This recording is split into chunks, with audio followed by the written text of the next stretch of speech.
நம சிவாய. உறவுகள் அனைவருக்கும் அன்பு வணக்கம். எல்லோரும் நலமாக இருக்க நினைக்கின்றேன். எல்லோரும் நலமாக இருக்க வேண்டும் என்று இல்லாமல் இறைவனை பிரார்த்தித்தவனாக வளமை போன்ற ஒரு குரலை காணொலி வடிவிலே பதிவிட்டு வருகின்றேன். அந்த வகையில் இன்றைய தினம் நாங்கள் காண்க இருக்கின்ற குரல் 1330 குரலிலே 446வது குரலாக அமையிருக்கின்றது.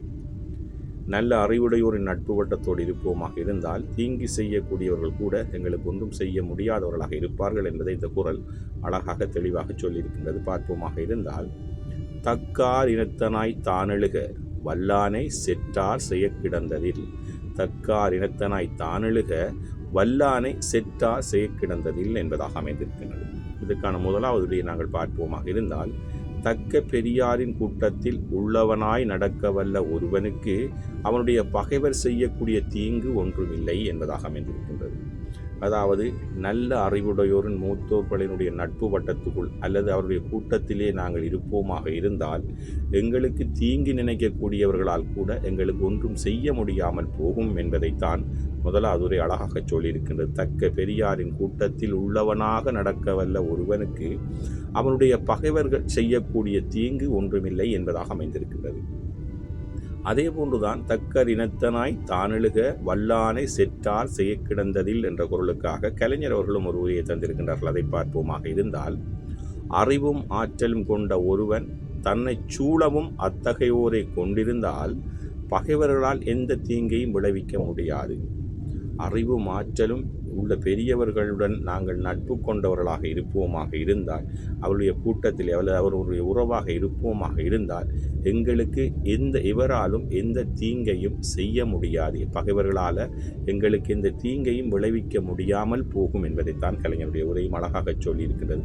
அறிவும் ஆற்றலும் கொண்ட ஒருவன் தன்னை சூழவும் அத்தகையோரை கொண்டிருந்தால், அதாவது அறிவிருந்தும் கூட நாங்கள் நல்ல இன்னும் அறிவானவர்களை எங்களுடைய நட்பு வட்டத்தில் கொண்டிருந்தால் பகைவர்களால் எந்த தீங்கையும் விளைவிக்க முடியாது என்பதாக அவர் கலைஞருடைய உரையும் அமைந்திருக்கின்றது.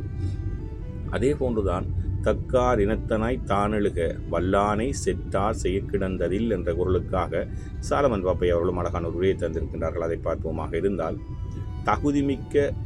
தகுதிமிக்க துறை பெரியவரை நட்பாக கொண்டு அவர் காட்டும் வழியில் நடப்பவரை பகைவர் எதுவும் செய்ய முடியாது.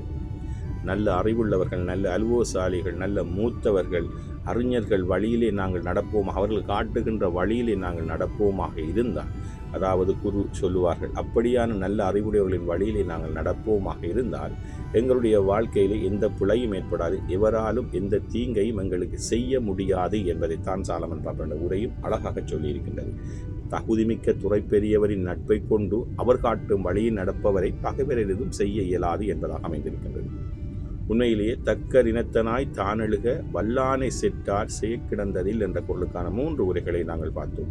ஒன்றைத்தான் சொல்லுது. நல்ல அறிவுடையவர்கள், அறிவாளிகள், சிறந்தவர்கள், மூத்தோர்கள் காட்டுகின்ற வழியிலே நாங்கள் சரியாக நடப்போமாக இருந்தால் எந்த பகையும் எந்த தீங்கும் வராது. எவராலும் எந்த நேரத்திலும் எங்களுக்கு எந்த தீங்கையும் செய்ய முடியாதவாறு எங்களை காத்துக்கொள்ளும் என்பதைத்தான் இன்றைய குரல் அழகாக சொல்லியிருக்கின்றது.